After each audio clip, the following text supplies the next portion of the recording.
Hey everybody, Qroo here. Welcome to Lesson 9 in the series From Cero to Conversational.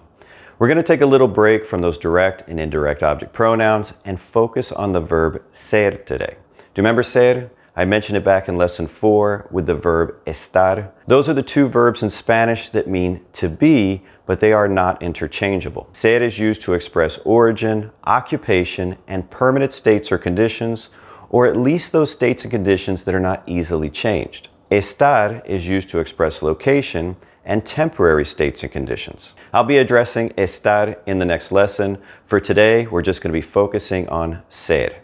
Let's go ahead and start by looking at the conjugations for ser in the present tense. So when you learn these, you can just learn them as a list of individual words in that order. Soy, eres, es, somos, son.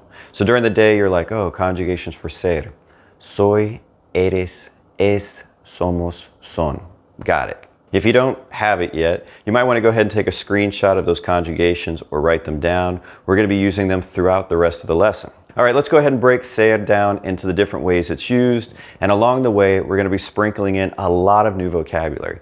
Don't worry, I don't expect you to learn everything in one sitting, but as we work through this, start working on your word list. Viewers often ask me to create word lists for these lessons, and I don't do it because I think that creating a word list is a very personal thing and it's part of the learning process. When you create your own list, you're choosing those words. You saw a word that you're like, I think it's a useful word, I'm going to put it on my list. And when you put it down, you made the determination if you can remember it just with the definition, that's enough. Or maybe I should put a couple of examples so I remember it. It's a very personal process. All right, went off on a tangent there. Let's get back on topic. Our first category is ser is used for origin. Soy de Estados Unidos. I'm from the United States.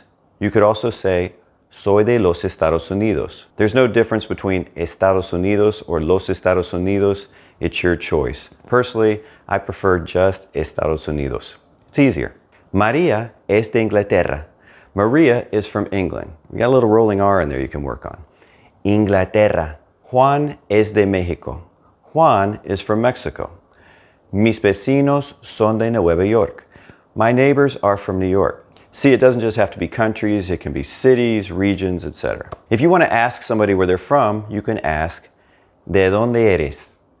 ¿De dónde eres? And that is in the tu form, the informal you. What that literally says is, from where are you?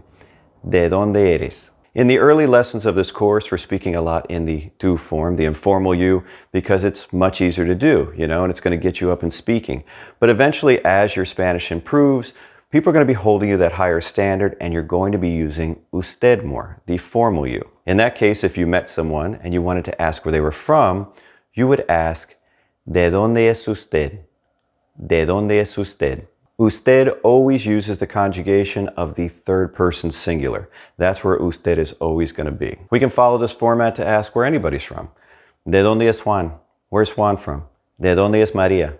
Where's Maria from? Juan es de México. Juan's from Mexico. María es de España. Maria's from Spain. We use ser to express nationality because for most folks it's a pretty permanent state. Some people do change nationality, but it's not easily changed, so it falls under ser. In my case, I say soy estadounidense, which is quite a mouthful. You can see that that word comes from Estados Unidos. It got combined into estadounidense, and it's not super easy to say. You will often hear americano or americana used for American, but that is not the official word for it. It's estadounidense. So in Spanish, when you're using those terms, I found that sometimes people get offended because they're like, okay, we're all from the Americas, right?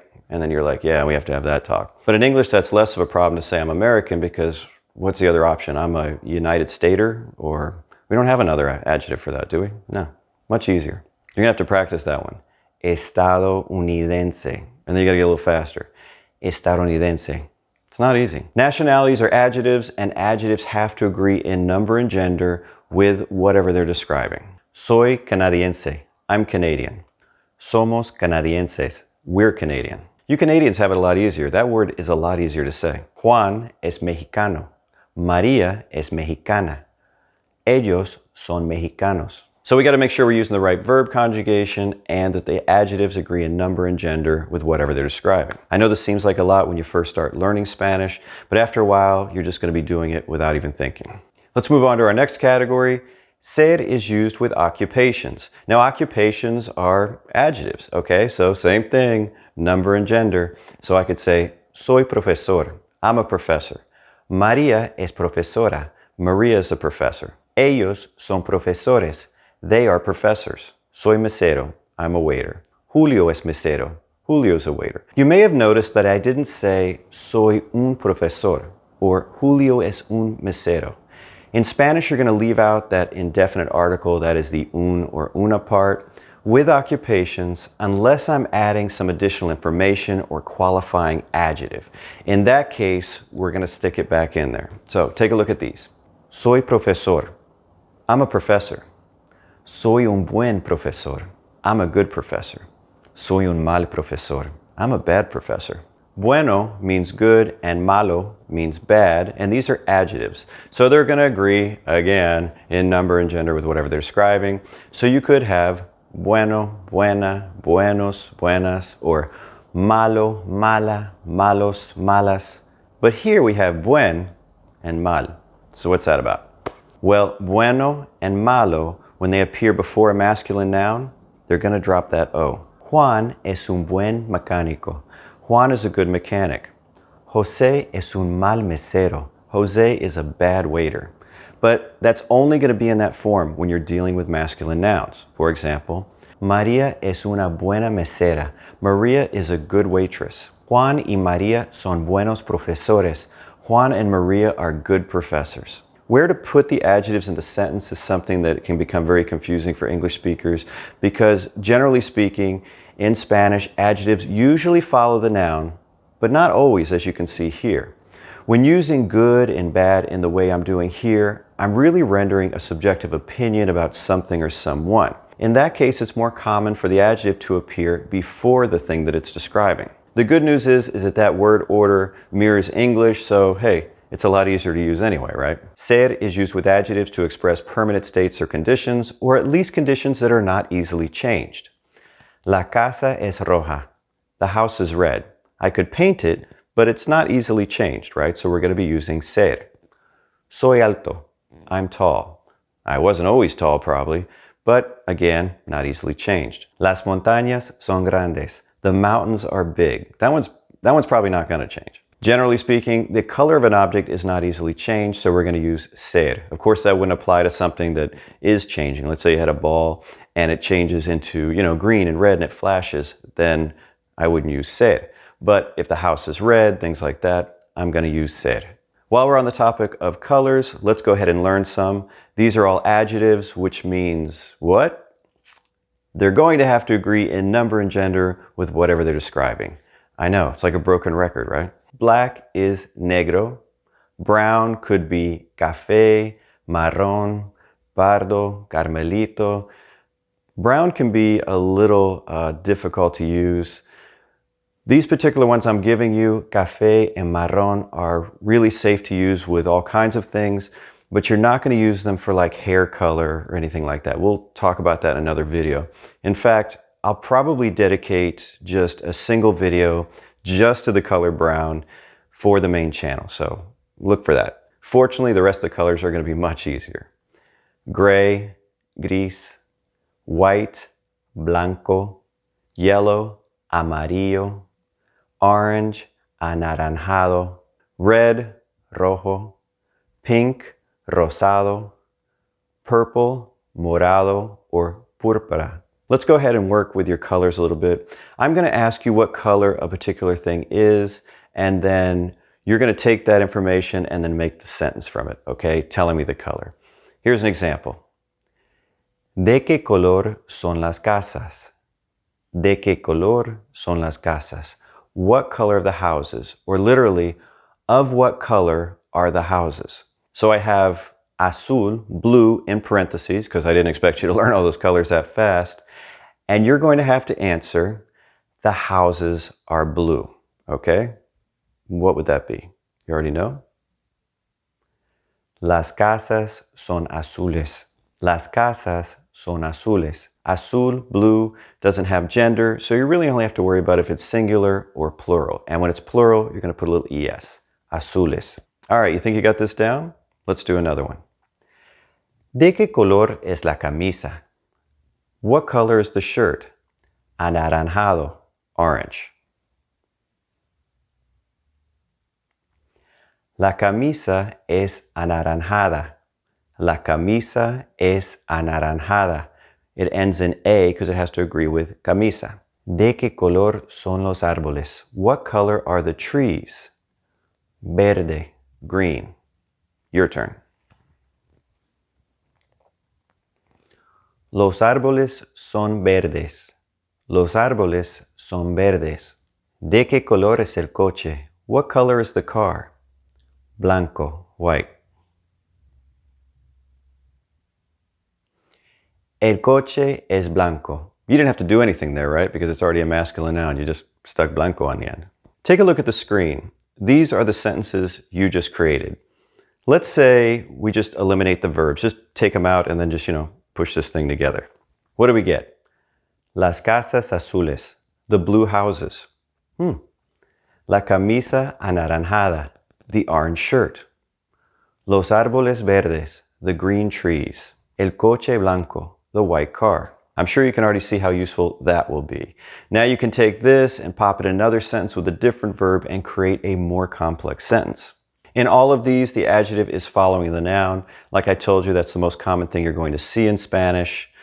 Don't overthink the whole adjective thing. You're going to start to get a feel for it with more exposure to the language. Let's go on to another category, describing people, animals, and other things with ser. Since ser is used for permanent states and conditions, we're not going to be using it for if you're sick today or for emotions like you got sad or anything like that. We're going to be talking about gender, physical characteristics, things that are not easily changed, all right? Plenty of new vocabulary in this section for your word list. Tall, alto. El chico alto es mi hermano. The tall boy is my brother. I could have just said, el chico es alto. The boy is tall. But instead, I just stuck the adjective on the noun. El chico alto, the tall boy. Learning Spanish is all about learning patterns and repeating those patterns. Our next word, short, bajo. Mi perro es bajo y adorable. My dog is short and adorable. Thin, delgado. El hombre delgado es mi vecino. The thin man is my neighbor. Fat, gordo. Mi gato es gordo, pero muy cariñoso. My cat is fat, but very affectionate. Pretty, you could have lindo or bonito. La niña linda es mi prima. The pretty girl's my cousin. El jardín tiene flores bonitas. The garden has pretty flowers. Beautiful, hermoso. Las montañas son hermosas. The mountains are beautiful. Ugly, feo. El edificio gris que está cerca del hotel es feo. The gray building that's near the hotel is ugly. Stingy, tacaño. Mi amigo es tacaño. My friend is stingy. Shy, tímido. Mi hermana es tímida. My sister is shy. See, it's tímida because it's an adjective. And what adjectives do? I'm not even going to say it anymore because I'm driving you nuts, right? Intelligent, inteligente. Mi profesor es inteligente. My teacher or professor is intelligent. Kind, amable. Mi vecino es amable. My neighbor is kind. Friendly, amigable. Juan es muy amigable. Juan is very friendly. Just like in English, Spanish has a lot of adjectives. We are just starting to scratch the surface here, but I think this is enough to get you started. Now, I want you to practice using these adjectives and building your own sentences. Now, the problem with doing that on your own is you're like, well, I don't know if this sentence is correct. Well, there's a couple ways you can check. One of them is to use ChatGPT. The free version online is great for this. You don't have to spend any money. I just did a video on how to use that particular AI program to check your work, so I encourage you to watch it. Another way you can check your work is to use online translators like Google or DeepL, and then just, put the sentence you created in there to see if it comes up with the English or whatever your native language is. And then if you're in DeepL, for example, hit the little button to reverse it and see what the translator comes up with. Now, just a word of warning, there are often a lot of different ways to say something. So if it doesn't come up with exactly what you said, it doesn't mean it's wrong. Pay attention to the details. In the case of DeepL, it often gives you multiple translations. So be sure to look, because maybe your translation's in there somewhere, all right? Well, that's it for today. In the next episode, I'm going to be showing you adjectives that work with estar. Remember, you used estar for location before. Now we're going to be using it with adjectives. And then we're going to be comparing ser and estar. It's going to be a good time, good time. Oh, and if you liked the video, just do me a favor and give it a thumbs up. Helps with that whole YouTube algorithm. And until next time, hasta luego.